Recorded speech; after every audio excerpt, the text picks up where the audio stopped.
안녕하십니까. 신인균의 국방TV 데일리 디펜스입니다. 자, 여러분, 지난주에 보도를 통해서 북한의 전투기들이 막 미사일 쏘고 또 미사일 늘어놓고 이제 김정은이가 구경하고 이렇게 하는 거 보셨죠? 저도 봤습니다. 자, 북한이 전투기 이 정밀 유도 미사일들을 첫 공개를 대대적으로 했는데요. X96 해서 크크 일어나는데 X 뭐겠습니까? 개구력이죠. 정말 개구력이다. 예, 요즘 이제 이 젊은이들이 많이 쓰는 말입니다. 그래서 제가 이걸 보니까 야, 이걸 최고 사령관을 데려다 놓고 보고하고 또 홍보하는 사진에 이런 것들을 보여주구나. 이게 북한 공군의 실체구나. 야, 얘들 정말 대도 다 됐구나. 야, 정말 한판 붙었으면 좋겠다. 라는 생각이 저절로 드는 그런 무기들이었어요. 그런데 이제 우리 언론들은 야, 이건 뭐 이제 이런 식으로 하는데 제가 이제 전문가로서 이것들이 어떤 능력인지 제가 이 북한 공군의 현실을 한번 까발려 드리도록 하겠습니다. 오죽하면 제가 크크라고 제목에 붙였겠습니까? 좀 개그 콘서트였어요. 그래서 한번 웃어보는 그런 아이템을 한번 해보겠습니다. 자, 김정은이 최고인민회의를 앞두고 전투기 부대 현지 시찰을 했습니다. 수호이 25 그리고 미그 29가 있는 최고 전략부대죠. 자, 김정은이 서부지구 항공 및 반항공사단 관하의 추격, 습격기 연대를 시찰했다.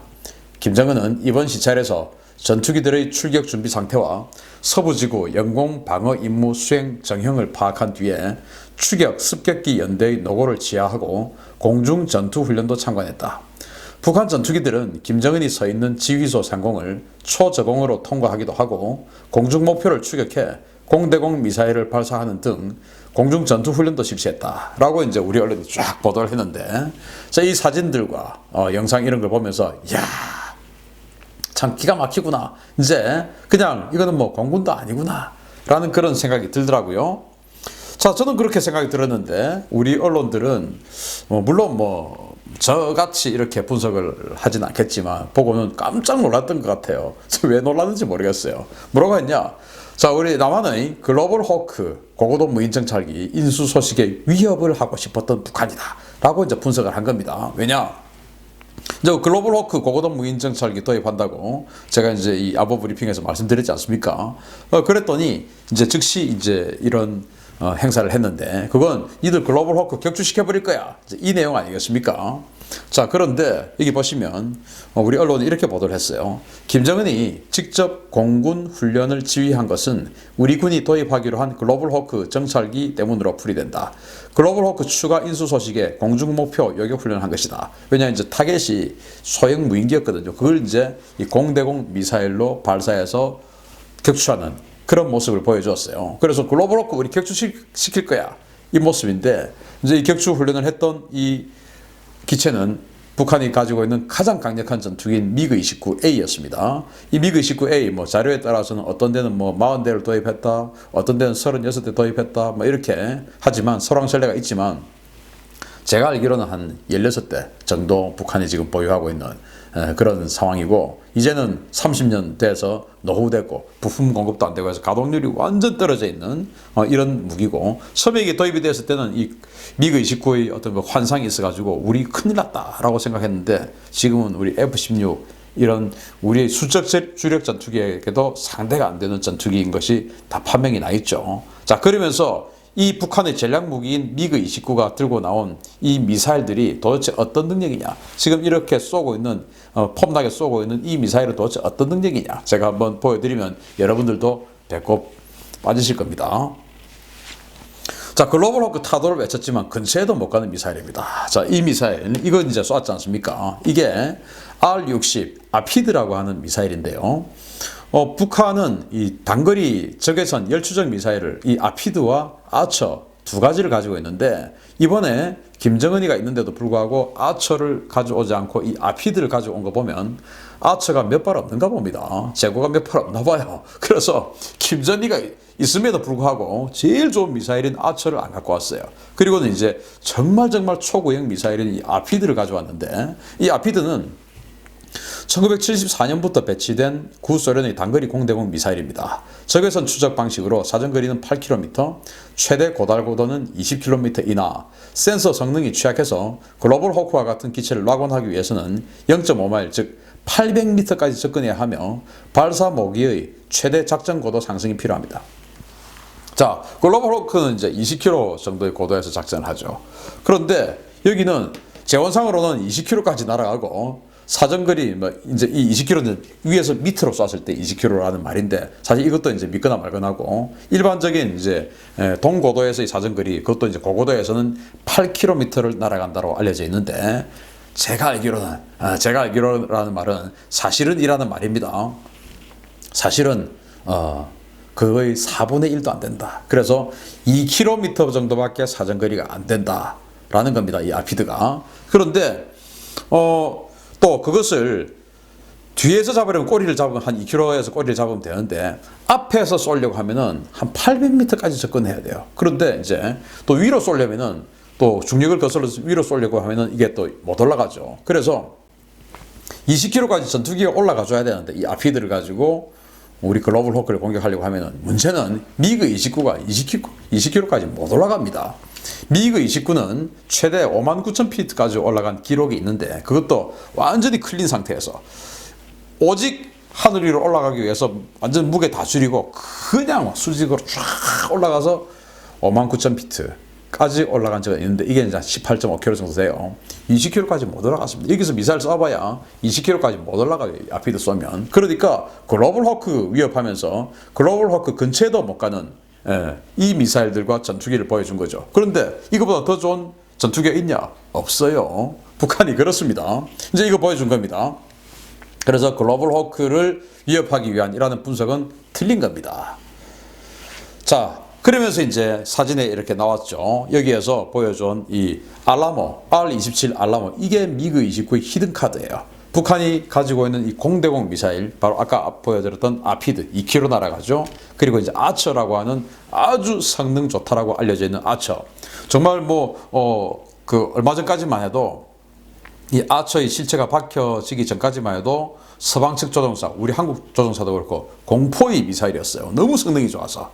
그런데 오늘 제가 그거는 하지 않고요. 다음에 제가 한번 북한 최강의 공대공 전략 무기라고 할 수 있는 아처 미사일의 실체에 대해서 우리 재원은 정말 아처는 끝내주죠. 그런데 실체에 대해서 제가 한번 분석해드리는 시간 가지겠습니다. 개그 콘서트 2 한번 해드리겠습니다. 자, 이 알라모는 북한이 가지고 있는 유일한 BVR 공대공 미사일입니다. Beyond Visual Range. 그러니까 가시거리 밖 공격 미사일이다 이겁니다. 가시거리 밖, 그러니까 안 보이는 멀리 있는 것도 공격한다는 미사일인데 이게 정말로 안 보이는 것까지 공격할 수 있냐? 이거의 사정 재원을 보면 40km에서 80km 막 이렇게 돼 있어요. 그런데 이번에 보여준 건 이제 알라모 A인데 이게 40km, 60km 이렇게 간다고 하지만 실제로는 25km 정도 최대 사정거리가 알려져 있습니다. 제가 신인균의 군사TV 항공전사 시간에 지난번에 이제 걸프전 미그 29하고 F-15하고 싸우는 이 걸프전 이야기 해드렸지 않습니까? 여기에 보면 이 이라크 미그 29 조종사들이 이 알라모의 최대 사정거리 25km 여기에서 이제 이 25km를 상정하고 작전을 하는 모습을 보여드렸거든요. 알라모는 25km 정도를 날아가요. 근데 25km도 꽤 되는 거리죠. 그런데 이 알라모는 어떻게 해서 개발됐느냐? 미국의 스페로 미사일 AIM-7 스페로 미사일에 대항하기 위해서 개발된 중거리 공대공 미사일입니다. 반능동 레이더 유도식으로 발사 후에 표적에 명중할 때까지 레이더로 조준해줘야 하는 단점이 있으며 실전에서 적기에 명중한 사례가 전무합니다. 자, 이 미그 29, 이 알라모를 장착한 미그 29, 그리고 수호이 27 이런 것들이 실전에 투입됐어요. 코소보전, 그리고 이라크전, 걸프전, 그리고 이제 이 이디오피아 내전 이런 데 투입이 됐었어요. 그러면 알라모를 많이 쏘았지 않겠습니까? 그런데 여태까지 이 알라모가 생산된 이후로 한 번도 적기를 격추시켜 본 적이 없습니다. 그 내용 제가 좀 이따 또 알려드리겠습니다. 그리고 이제 반능동 레이더 유도식인데 이게 이제 미국은 세미 액티브라고 그래요. 뭐냐 하면은 지금 우리 한국 공군이 주력으로 가지고 있는 암람 미사일 같은 경우는 일단 적을 이제 락온을 합니다. 딱 해서 딱 쏘고 일정 거리를 가면은 그 다음부터는 이 미사일 알아서 날아가요. 그러면 이 발사한 모기인 나는 다른 일을 할 수가 있죠. 예를 들어서 내가 쐈는데 적의 내 미사일을 회피하기 위해서 막 회피 기동을 하고 있는데 적의 요기가 나를 공격할 수 있지 않습니까? 그러면 저도 피해야죠. 이제 피해 나가는데 그러면은 내가 이 쏘았던 이 최초 내가 공격했던 이 적기를 놓치는 거 아니겠습니까? 그런데 암람 같은 경우는 내가 쏘고 이 미사일이 날아간 순간 저는 다른 일을 해도 이 미사일을 알아서 처음에 자기가 기억하고 있던 타겟을 끝까지 쫓아가요. 사정거리가 되는 한.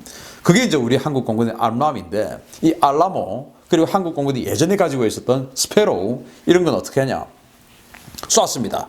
딱 라곤에서 쐈습니다. 그러면은 막 적기가 이제 미사일이 날아오니까 막 회피 기동 있는 대로 다 하지 않겠습니까? 이걸 끝까지 쫓아가서 레이더를 끝까지 이 라곤이 풀어지지 않도록 계속 꼬리를 잡으면서 유도를 해줘야 돼요. 그래야 이제 쫓아가서 격추를 하거든요. 그런데 이거 하고 있을 동안 적의 어모기가 와서 나를 공격한다. 그러면 나는 또 피해야죠. 그러면 이제 이 미사일이 목표를 상실하고 엉뚱한 데로 가버리는 것이죠. 그래서 진짜 공격 성공 확률이 좀 떨어지는 그런 미사일인데 그래도 미국이 개발한 비슷한 유형의 이 스페로는 실전 격추 기록 굉장히 많죠. 왜냐 지난주에 제가 해드렸던 이 걸프전의 미그 29를 격추한 이 미그 29를 격추한 그 F-15의 사례에서도 봤듯이 한 전투에서만 올라가도 그냥 스페로 가지고 2대를 격추하고 했으니까요. 그런 식으로 스페로는 실제 격추 기록이 많은데 월남전에서도 많았어요. 많은데 알라모는 한 번도 격추 기록이 없는 미사일인데 북한에서는 최고의 공대공 미사일이에요. 자, 그래서 러시아 최강의 공대공 미사일이라던 이 알라모의 실체인데 이제 수호 27 전투기가 막 쫓아가면서 뭔가를 지금 공격했어요. 막 뻥 터졌어요. 지금 이게 뭐냐? 이디오피아와 에리트리아의 공중전입니다. 이 에리트리아가 신생국인데 이디오피아 옆에 있는 나라 아닙니까? 그래서 이제 전쟁을 하는데 99년도에요.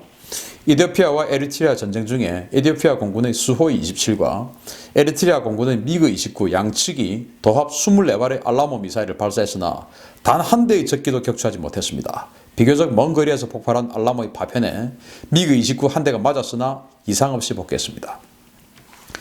에리트리아는 미그 29 그리고 그 이디오피아는 수호이 27이었어요. 그런데 둘 다 이런 전투기를 제대로 몰 수 있는 능력이 안 되어서 우크라이나나 이런 데서 이제 초빙해온 용병 조종사들이 이제 몰고 조종을 하는데 우크라이나에서 왔으니까 잘하지 않겠습니까? 미사일 쏩니다. 쐈는데 24발이나 주고받았어요. 그런데 한 대도 못 맞힌 겁니다. 그런데 이제 에디오피아의 알라모가 한 발 적기, 즉 미그 29, 에리트리아의 미그 29 근처에서 터졌어요. 그런데 너무 멀리서 터졌어요. 그래서 이 미그 29를 격추시키지 못하고 그냥 지나가 버린 겁니다. 예를 들어서 우리 암람 같은 경우에 바로 맞추고 뭐 이러면 제일 좋겠지만 맞추지 못하면 옆에서 터집니다. 터지면 파편이 지향성 그래서 내가 공격하고자 하는 이 전투기 옆에서 터져서 이쪽으로 그냥 파편이 쏠려서 날아가 버려요. 그런데 이 알라모 북한이 가지고 있는 이 구형 알라모는 그냥 뻥 해서 360도 전방향으로 구형으로 그냥 뻥뻥뻥 이 파편들이 흩어지죠. 그런데 전투기는 여기 있는데 여기서 전방향으로 흩어져요. 그러면은 파편을 맞을 파편이 적지 않겠습니까? 그러면은 맞아도 안 터질 가능성이 높죠. 그나마 그것도 멀리서 터졌기 때문에 안 가죠. 근데 우리 한국의 암람 같은 경우는 딱 터지면 파편을 이쪽으로 쏴줍니다. 그러면 터져버리죠. 그래서 이렇게 한 번 터진 적은 있는데 발사 이 타겟 근처에서 터진 적은 있는데 격추는 못 시켰어요. 나머지 23발은 다 빗나가 버렸고 이게 알라모의 실체입니다. 그걸 이제 북한이 이번에 쫙 보여줬죠. 우리도 BVR 미사일 있어 하고 그러면서 이제 북한이 이번에 신무기를 보였습니다. 바로 KH-29 캐치라는 공대지 미사일인데 공대지 미사일 정밀 유도 무기인데 처음 공개를 했는데요. 저도 보고 깜짝 놀랐어요. 저거 그런데 덩치가 엄청 컸죠. 자 KH-29 캐치 L 그리고 T 버전 두 개를 다 공개를 했는데 공대지 미사일 한번 보겠습니다. 지금 이거예요. 이거 1970년대 중반에 배치된 소련판 매버릭입니다. 레이저빔 라이딩 유도 방식의 L 버전과 TB-Seeker 유도 방식의 T 버전 등이 있으며 북한은 두 가지 버전 모두 공개했습니다. 사정거리는 8에서 12km로 대단히 짧으나 탄도 중량은 320kg에 달해 대단히 강력합니다. 자, 이 미사일 여기 빨간 게 있는데 요거 이제 벗기면 여기에 렌즈나 이런 것들이 나와요. 그래서 이 L 버전은 레이저 유도예요. 그래서 이 조종사가 쏘고 나서 조종사가 계속 레이저로 유도를 해줘야 됩니다. 자, 레이저를 유도해야 되는데 레이저는 직진성 아니겠습니까? 그런데 사정거리가 8에서 12km밖에 안 돼요. 그럼 이 전투기가 쏘고 나서 계속 직진하면서 타겟에다가 레이저를 유도를 해줘야 되는 거예요. 그럼 어떻게 됩니까? 타겟이 여기 있으면 계속 전투기가 다가가야 된다는 말입니다. 이제 공격 성공하기 전까지. 그러면 저기 반격탄을 날리면 어떻게 됩니까? 지대공 미사일, 대공포 이런 거 쏘면 큰일 나는 것이죠. 그래서 8에서 12km다. 우리 예를 들어서 뭐 신궁이다 이런 휴대용 지대공 미사일 또는 천마다 이런 휴대용 또는 야전 방공 무기 이런 데 안으로 막 들어가야 되는 겁니다. 이거 되겠습니까? 이거는 제공권을 완전히 장악하지 않은 상태에서는 쓸 수가 없는 무기예요. 근데 우리 같은 경우에 이제 매버릭이라는 미사일을 가지고 있는데 사정거리 한 20km 정도 됩니다. 이런 것들 또는 우리가 가지고 있는 제담 유도 폭탄들 이런 것들은 그럼 어떤 식으로 유도하냐? 우리 또 레이저 유도 폭탄 있지 않습니까? 레이저도 그럼 어떤 식으로 하냐? 우리는 랜턴 포드 뭐 이런 타겟팅 포드들이 다 있어요. 이런 거 가지고 저쪽으로 뒤로도 이런 식으로 우리는 다 유도가 됩니다. 분명히 제가 체험을 실제로 했어요. KF-16을 타고 이제 뭐 어떤 그 다리를 폭격하는 모의 훈련을 했는데 제가 이제 랜턴 포드로 가면서 타겟을 다리를 조준을 했어요. 그러면서 레이저 포탄을 쐈습니다. 그리고는 우리 비행기는 이렇게 갑니다. 분명히 가고 다리는 지나왔는데도 제 화면에 다리가 그대로 보이더라고요. 랜턴 포드라는 타겟팅 포드가 있으니까 지나가도 돼요. 예. 그런데 여기는 북한은 그런 타겟팅 포드가 없습니다. 그러면 계속 들어가야죠. 다리를 쪽으로 향해서. 그런데 다리에 예를 들어서 저거의 지대공 무기가 있으면 바로 그냥 죽는 것이죠. 그리고 이제 이 TV 스티커 마찬가지예요. 화면으로 렌즈로 들어오는 영상을 보고 이제 계속 조정하는 건데 그거 보려면 렌즈를 비춰야 되니까 여기 정면에 있는 이 렌즈를 비춰야 되니까 마찬가지로 계속 목표를 향해서 비행해 들어가야 되는 겁니다. 제공권을 완전히 장악하지 못한 상태에서는 쓸 수 없는 무기예요. 그러다 보니까 이 캐치 같은 이런 미사일은 지금 여기 리비아에서 지금 내전 중이고 있는 상황인데 이렇게 트럭에다 장착하고 지대지 용도로 쓰고 있습니다. 지대지 용도로. 이거 뭐 전투기 이 단거리를 미사일을 전투기를 그대로 직진해서 들어갈 수가 없으니 뭐 대공화기에 맞아 죽으라고 한 소리죠. 그러니까 이제 한 10km 사정거리밖에 안 되니까 지대지 용도로 트럭에다가 몰래 싣고 가지고 쏘고 도망가고 이런 용도로 쓰고 있을 정도로 반군에서나 각광받는 아주 구형 무기였어요. 이걸 이제 최고사령관 동지를 탁 모셔다 놓고 이제 자랑하고 있으니 야 북한 이거 다 됐구나. 북한이 제공권 장악할 우리 한국 공군 한미연합 공군은 고사하고 한국 공군이라도 상대로 제공권 장악할 가능성이 1%라도 되겠습니까? 안 되죠. 그럼 이 미사일 아무 쓸모 없는 겁니다. 자, 그러면은 조종사 기량이라도 우수하면 뭐 어떻게 한번 해보겠지만 북한 조종사 이렇게 훈련하지 않습니까? 여러분들 보셨지 않습니까? 그것도 김정은 대에다 놓고 최고사령관이 있는 데서 지금 이러고 있는 거예요. 예, 그냥 전투기 이거 가지고 이렇게 뭡니까? 허드. 우리 요즘 승용차에도 있는 헤드업 디스플레이라고 생각하고 이렇게 하고 있는 거 보셨지 않습니까? 이거 뭐냐? 기름이 없으니까 항공유가 모자라니까 얼마나 비쌉니까 항공유가. 연습 못하는 것이죠. 북한 조종사 전투기 조종사의 연간 평균 비행시간이 10시간이 채 안 됩니다. 그런데 그러면 조종사들이 전부 다 10시간을 하냐? 그것도 아니에요. 그러면 평균이라고 하는 것은 전체 다 합해서 평균인데 그럼 누구냐? 이번 최고사령관을 모아놓고 데려다 놓고 하는 이런 행사에 동원되는 그 조종사 얼마나 연습을 많이 하겠습니까? 그 친구들이 하는 또는 열병식 할 때 올해 이제 10월 10일 날 또 열병식 하죠. 그 열병식 할 때 들어오는 어떤 그런 전투기 편대들 이런 애들이 하는 그 훈련들 합하니까 10시간이 나오는 것이지 걔들이 70시간, 100시간을 해버리는 겁니다. 나머지는 그냥 이런 식으로 하는 거예요. 자기 혼자 땅바닥에서. 우리 한국 공군 조종사들이 평균 한 120시간을 비행을 합니다. 그리고 이제 일반적으로 한 100시간 넘게 하고 교관급 조종사들은 워낙 많이 하니까 그 사람들이 평균을 좀 끌어올리죠. 북한도 마찬가지로 나머지는 하나도 안 하는데 행사 동원 조종사들이 평균을 끌어올리듯이 그래서 우리는 이제 평균 한 120시간 이렇게 하니까 얘들하고는 상대가 안 되죠. 경험이 없으니까 얘들은. 자, 그래서 폼 잡아버리다가 자기 공군의 약점만 노출시킨 김정은입니다. 차라리 공군 포기하라. 무슨 개그 콘서트 하냐. 모르는 사람들, 모르는 언론들은 와, 뭐 글로벌 호크 공격하려고 보여줬다. 뭐 이렇게 하고 모르는 사람들은 그런 식으로 인터뷰도 해주고 하지만 저 같은 사람 눈에 다 보이는 겁니다. 야, 무슨 개그 콘서트 찍냐. 예. 차라리 그냥 뭐 하지 마라. 예. 그래서 이 영상을 김정은이 좀 봤으면 좋겠어요. 그래서 이 행사를 기획한 사람들 빠따 좀 치십시오. 이게 뭡니까? 부끄럽게. 자, 마치겠습니다. 감사합니다.